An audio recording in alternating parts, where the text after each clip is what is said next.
Goeiedag, ek is Bertie Brits en dit is vir my 'n baie groot voorreg om vandag by u aan huis te wees en in hierdie program waarin ons gaan praat oor die genade van God, glo ek dat jou lewe net verryk sal word. Die rede hoekom die fokus genade is baie eenvoudig. Genade is die enigste ding wat regtig vrug in die lewe van 'n persoon kan voortbring. Wettiese sisteme en die werke van 'n mens bring nie vreugde en vrede. In elk geval nie die vreugde en die vrede wat God beplan het nie. Nou, die program se naam is In Gesprek met Bertie en vandag het ek vir Pieter Baans by my in die ateljee en ek glo julle gaan absoluut geseën wees deur dit wat hy te sê het vandag. Pieter, baie welkom hier by my en dit is my lekker om met jou te kan gesels vandag. Lekker om hier te wees en ek vertrou ons luisteraars gaan 'n goeie tyd saam met ons hê. Pieter, jy is in die bediening en bedien die woord van genade. Maar alles begin mos maar op 'n punt, jy weet, en 'n ou van daar af werk 'n ou verder. Vertel ons 'n bietjie sommer hier van bekering se tyd af. Hoe loop jou storie? Ja, ek gee my lewe vir die Here in 1980 op die ouderdom van 16 en ek kom tot bekering in 'n baie wettiese stelsel. Ek weet daardie tyd het hulle gepreek jou hoofbedekking en die vrou kan nie langbroek dra en so voort. En toe ek in 1990 teologie gaan studeer, het ek openbaring gehad waar ons as studente op 6 geword het om die woord regverdigmaking te studeer. En toe ek die openbaring kry dat regverdigmaking is nie iets wat ek deur myself I can't achieve it by myself, maar is iets wat 'n gawe is, wat aan my gegee is, wanneer ek my hart vir die Here gee. So my posisionele regverdigmaking is ge-establish van die eerste dag af wat ek sê, Here, ek gee my lewe oor in U hande. En dit kan nie verander nie, want as my posisie kan verander, dan beteken dit ek kan die hemel mis. Ja. En wat ek altyd sê is, vir die eerste 10 jaar, van 1980 tot 1990, I was enduring my salvation. Daar's altyd 'n gevoel, sy doen nie genoeg nie, sy bid nie genoeg nie, sy gee nie genoeg nie, getuig nie genoeg nie. En jy kyk altyd oor jou skouer. You is almost like a schizophrenic believer. There's always something missing. En toe ek die openbaring het van my posisionele regverdigmaking, nou sê ek vir die mense, from that time I was now enjoying my salvation. Ek het nou my redding geniet. Ja. Maar toe ons nou aangaan met die pad, het ek 7 jaar gelede was ek gekonfronteer om te kyk na die woordgenade en hoe dit in die evangelie voortspeel. Want Christus kom en hy vervul die wet. Maar ons lewe nog moet ons een voet in die genade en een voet in die wet. Wat maak dat ons nie die volheid kan geniet van wat Christus vir ons beskikbaar gemaak het. En toe ek in dit ingaan, het dit weer 'n nog 'n dimensie in my loop met die Here gebring. So vir die afgelope 7 jaar het ons begin 'n bediening met die naam van Grace Apostolic Ministry. En die bedoeling van die bediening was om die gelowiges veral te leer omtrent wat Christus regtig kom doen het en die boodskap van genade. So in die seminare het ons 13 we've got 13 subjects that we address. We deal, for instance, with the splitting of the covenants. As jy die verbonde nie reg het nie, dan kan jy nog in die ou verbond lewe terwyl die ou verbond vervul was. Christ says he has made it absolute. That's what Hebrews is saying. So we deal with the splitting of the covenants, Jesus and grace, the apostles and grace, church and grace, law and grace, righteousness and grace, holiness and grace. So we go through all of this. So dit is so uitgestel dat wanneer jy in daardie seminar sit, we normally say we de-law you and we gracify you. So dit is hoe die Here vir my in die bediening van genade gebring het. En vir die laaste 3 jaar het ons 'n kerk begin met die naam van Grace Apostolic Ministries, wat ook 'n magtige wonderwerk was van 14 klein kerke het toegemaak wat die openbaring van grace geontvang het deur die seminar en een geword onder een dak. En na 3 jaar is ons almal nog saam. Kijk, dis 'n wonderwerk. As jy net mooi dat ek dis klare wonderwerk. Weet jy, toe jy nou so praat oor die tyd wanneer jy weet wat ou wetties raak, jy weet hoed en broek en daai tipe goed, onthou ek 'n tyd wat ek kom uit dieselfde tipe van pad uit. Dis reg. Ek het gegaan na 'n plek in die in die Oos-Kaap, ek dink Port Alfred daar rond, ek kan nie Ja, presies Port Alfred, onthou nie. Kasuka is die plekkie se naam daar. Okay. So en ek het daar gegaan maar ek was verskriklik wetties, jong, en ek het nou gedink ek moet nou met die lang broek, 'n man mag nooit, nie dat my hierdie beentjies enige iemand gaan verlei nie, jy weet. Ek dink 'n ou kan dalk net wonder hoe kan ek gestaan op die dun bene, maar ek het daar gaan swem eendag en dis waar ek besef het maar die wette is daar ergens groot fout, want ek gaan swem toe met die dik jean van my. En daar verdrink ek toe amper met die wettisisme van my. En toe besef ek maar met die wet en dood loop redelik saam. En dis op die ouend toe eintlik Bybels. Want die wet bring die vloek, bring die dood, dis reg. Presies, jy weet. So ek dink daar's baie van die kykers wat nou kan voel as 'n ou praat van wet en 'n ou praat van seker goed, dan kan hy dalk voel maar is dit nie dalk ekkie? Ja. Maar dit kan dalk jy wees. Definitief. Maar daar's vir jou vryheid, daar's vir jou regverdig making. Nou jy het nou soos jy sê 'n studie gemaak oor dit. Deel met ons 'n bietjie oor die regverdig making. Wat is dit? Vir my ek doen 'n volle studie oor dit veral waar die Bybel sê in die boek van 2 Korintiërs 5:21. Hy wat geen sonde gehad het nie, het vir ons kom sonde word, sodat ons deur sy sondigwording regverdig kan word. So as jy gaan na Romeine 5 vers 12 toe waar die Bybel sê deur een mens het sonde in die wêreld gekom en deur sonde die dood en so het die dood tot almal deurgedring, want almal het gesondig. So hy praat natuurlik van die eerste Adam wat in die tuin geval het. Die oorspronklike sonde wat ons sien in die tuin van Eden, sal ons sê is ongehoorsaamheid wat dan gelykstaande is aan ongeloof. Dis eintlik die basis van sonde. So ons sien dat toe Adam val, ons almal was teenwoordig in die eerste Adam. Want deur sy besluit van ongehoorsaamheid en ongeloof word ons almal nou sondaars verklaar. So dis wat ek altyd vir die mense sê, wat moes jy doen om 'n sondaar te word? Niks. Wees net gebore.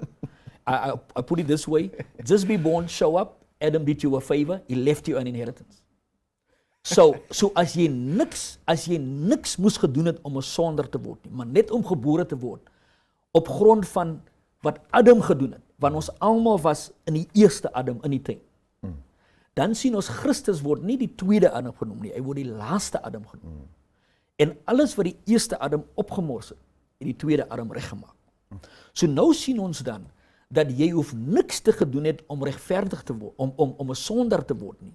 So Christus nou op die kruis, toe hy op die kruis hang, was ons almal teenswoordig in hom. Want hy sterwe nie net vir jou nie, hy sterwe as jou.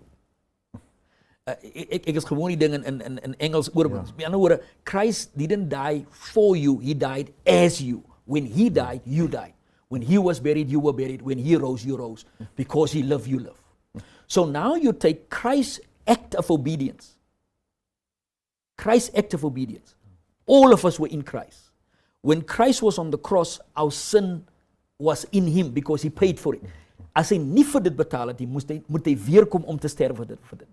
So he paid for our sin, past, present, and future. Because if he didn't die for my future sin, he must come back and die again.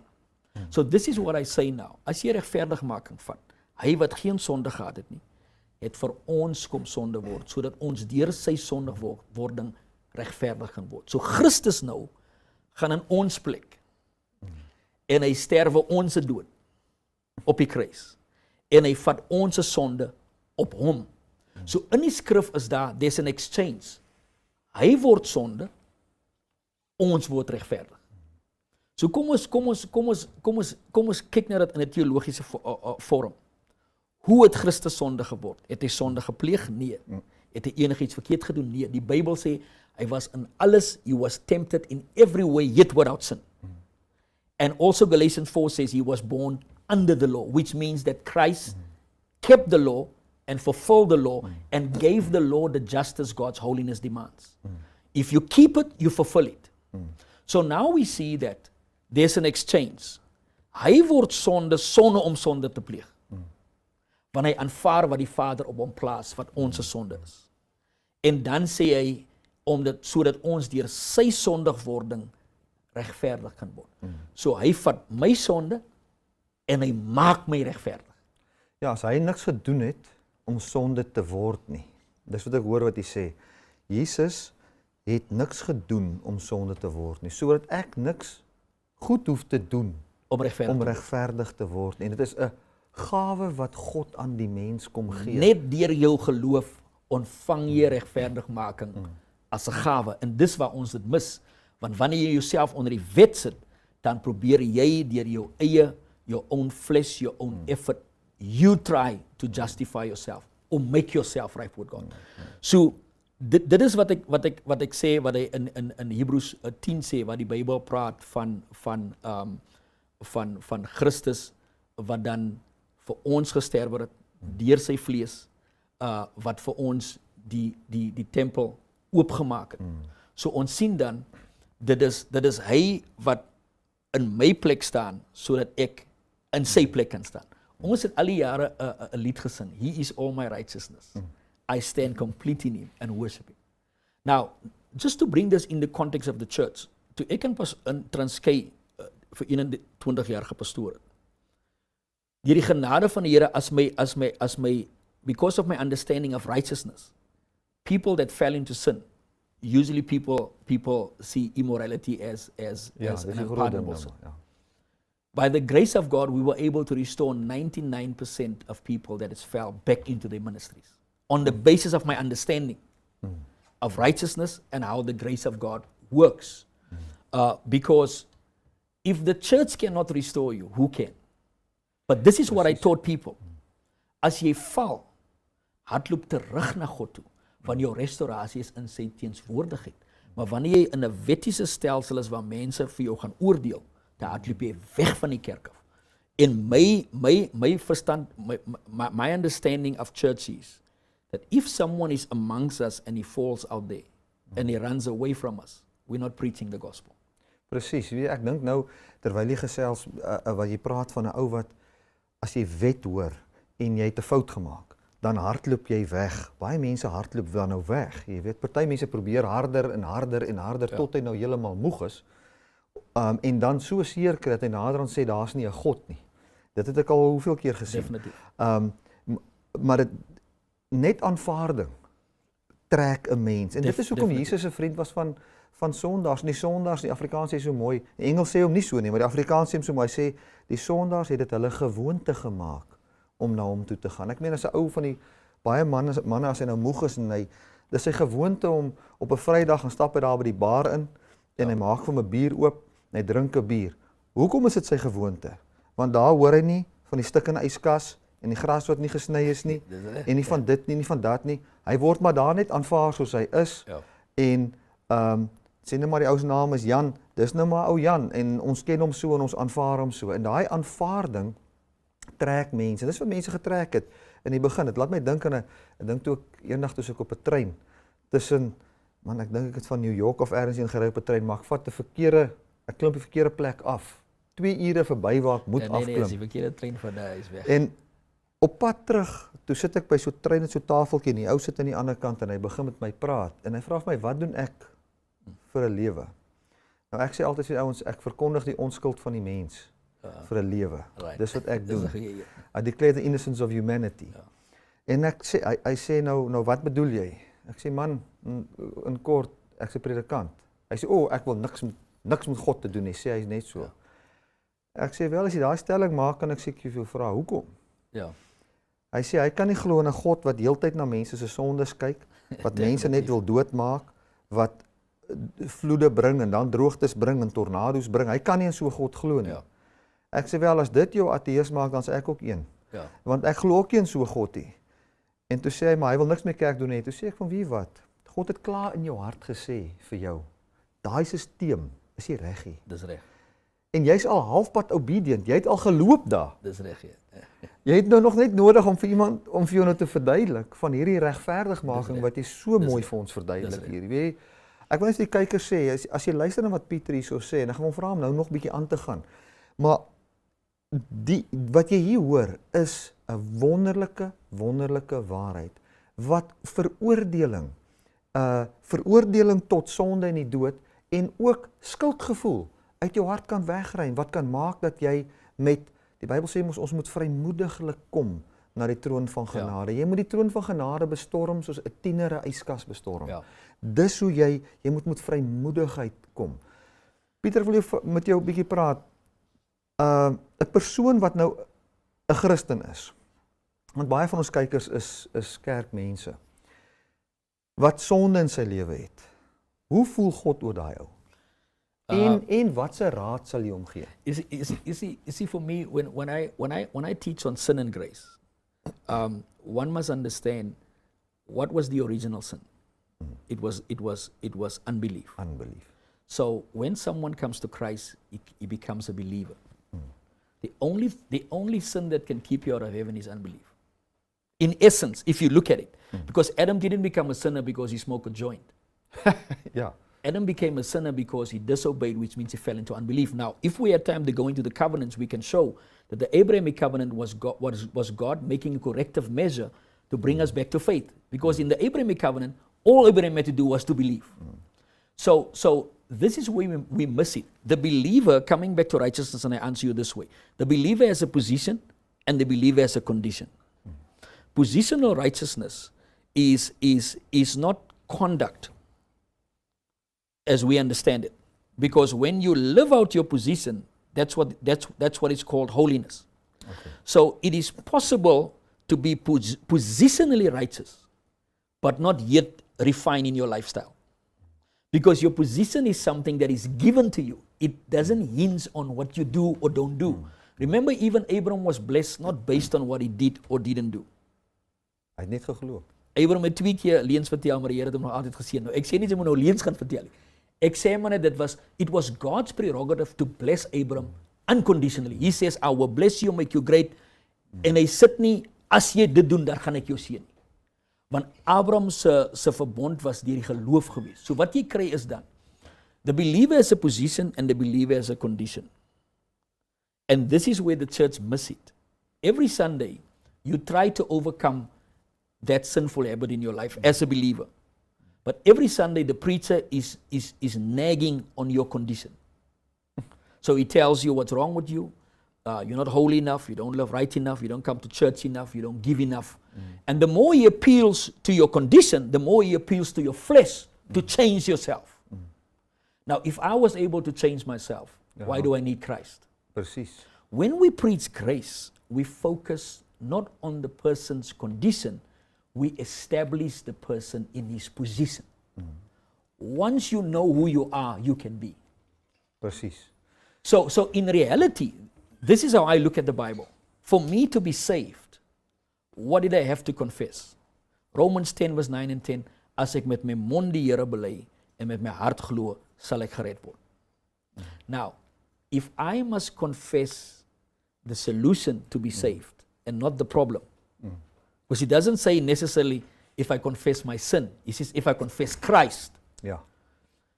This is something I can't understand. Why is it that in order to be safe, I confess Christ, but to stay safe, I confess my sin? Ja nee, ons wil die redding as 'n gawe ontvang, maar ons wil hom deur die werke behou. En die oomblik as ons hom deur die werke wil behou, dan besef ons onvermoë maar net weer eens, want die feit dat Christus vir ons gesterf het, beteken nie werke gaan nou werk nie. Jy's nog steeds so kragteloos om deur jou eie werke gered te kan word. Jy's nog steeds so kragteloos soos wat 'n persoon was wat nie die Heilige Gees het nie. Want op die ouend, en ek dink dis waar baie ouens die fout maak, as hulle kyk na die vrug van die Gees, dan kyk hulle na die vrug van die Gees as 'n hoe kan ek dit sê, dit is 'n commandment instead of a promise. Ja. Want die vrug van die Gees, luister dit mooi, it's the fruit of the Spirit, or in other words, the very effect of the Spirit, or the consequence of the Spirit of God. Or another word for Spirit can be the throne room atmosphere, the dunamis, the power of relationship. Die effek van God se Gees op die mens is liefde, lankmoedigheid, sagmoedigheid. Dis hoekom hy kom aan Galasiërs en hy sê, wil julle nou weer in al hierdie verkeerde goed inval, praat hy van vrug van die vlees, deur wetties te raak, want die vrug van wettisisme is dronkenskap en hoerery en al die tipe van goed. Ons gedink dis Dit is die vrug van ek wat maar net so sleg is. In die tussentyd is dit die vrug van, want kyk, Pieter, hoe die Here vir my dit verduidelik het is, as ek gemaak is van stof, al vermoë wat stof het, is dit wat die maker in hom maak. Dis reg. In ander woorde, the breath of life. Ja. So, as ek nie staat maak op die breath of life nie, maar op die vermoë van stof, wat kan stof produseer behalwe wat dit eintlik is, en dit is die dood? Dis reg. Hy kan nie. Human ability kan nooit vrug van die Gees voortbring nie. Dis hoekom alle heilige dade wat daar is eintlik God's promise to humanity That's by right. His ability. That's right. Jy weet so, ons het 4 minute. So ek gaan vir jou 3 minute van dit gee. Pieter, bemoedig ons mense. Wat ek wil sê, there's a verse in 1 Corinthians 15:34. The last portion says, awake to righteousness and stop sinning. Awake to righteousness and stop sinning. And this is where we make the mistake. We focus on the weaknesses and the sin, and we try to overcome it while we focus on it. In the midst of your failure, confess Christ. In the midst of your failure, confess over yourself, I am the righteousness of God in Christ. Once you discover your position, your condition changes. Ja. But as long as you focus on your condition will not change. It is, as I said earlier on, once I know who I am, I can be. Ja. So ek wil vir iemand bemoedig, jy die Here aangeneem as jou saligmaker, en jy probeer om jouself te bevry out of your own effort. You cannot do it. Ja. Keep confessing Christ. Keep confessing your position. Keep confessing in the midst of your most severe failure. Sê dit net, ek is die regverdigmaking, want dis 'n gawe wat jy ontvang het en dit kan nie verander word. So this is what I'm saying. The believer has a position and the believer has a condition. But when we allow and teach the believer to discover who he is in Christ, who am I in Christ, then only I can come into full victory. So I want to say this. Don't confess your problem. Confess the solution. Confess Christ. Confess that you are victorious. Confess that you are the righteousness of God in Christ. And that is how you overcome. Because whatever you focus on, that's what you do. Wonderlik. Weet jy, ek dink jy kan nie na hierdie program luister en nie geïnspireer word deur die Heilige Gees nie, want dit is die absolute goeie nuus, dat God nie kyk na jou werke nie, dat hy vir jou 'n kondisie kom voortbring het wat groter was as die werk van Adam. Jy weet, ons dink baie keer dat Adam was sterker as Jesus. Ja. Jy weet, en dit kan nie so werk nie. Ek moet net dit sê, ek het nou die dag by Noordlink vir die studente Ek gaan jou vra om net vir ons in daai kamera te praat daarso. Ek het nou die dag by Noordlink vir die studente bedien, en toe ek klaar maak, toe sê ek vir hulle, dit maak nie saak hoe groot jy gefaal het nie. God is vir jou. Dit is een ding wat ons die mense moet dit weet. God is nie teen jou nie, God is vir jou. Hoe sal hy sy seun stuur om vir jou te sterwe? En nadat hy Christus gegee het, nou wil hy vir jou slaan. Dit maak nie sin vir my nie. So, al is jy in die mees moeilikste situasie, even if you fail God dismally, you fail your family, I'm still saying to you, God is for you. Roep uit na jou hemelse Vader. Hy sal vir jou die genade gee en vir jou restoreer. Amen. Pieter, baie dankie dat jy by ons was. Ek glo dat jy net geseënd is in hierdie woord, dat die mense vir wie jy bedien geseënd is. En ons kykers, ek wil vir jou baie dankie sê dat jy gekyk het. Gaan na my webwerf, dynamicministries.com, en ons het oor 1000 boodskappe daar, gratis, vry en verniet. Ek het 'n boek, Jesus is the Tithe, wat jy kan gaan kry, gratis in e-formaat, en ook 'n boek, Born from Innocence, wat jy kan gaan sien wat Christus vir jou gedoen het. Onthou, jy is vlekkeloos voor die Here. Amen. Hy sal jou nooit verwar met wat jy gedoen het nie. Hy sien jou as sy eie, hy omhels jou met 'n ewige omhels, en hy sal jou nooit wegstoot nie. Die Here seën.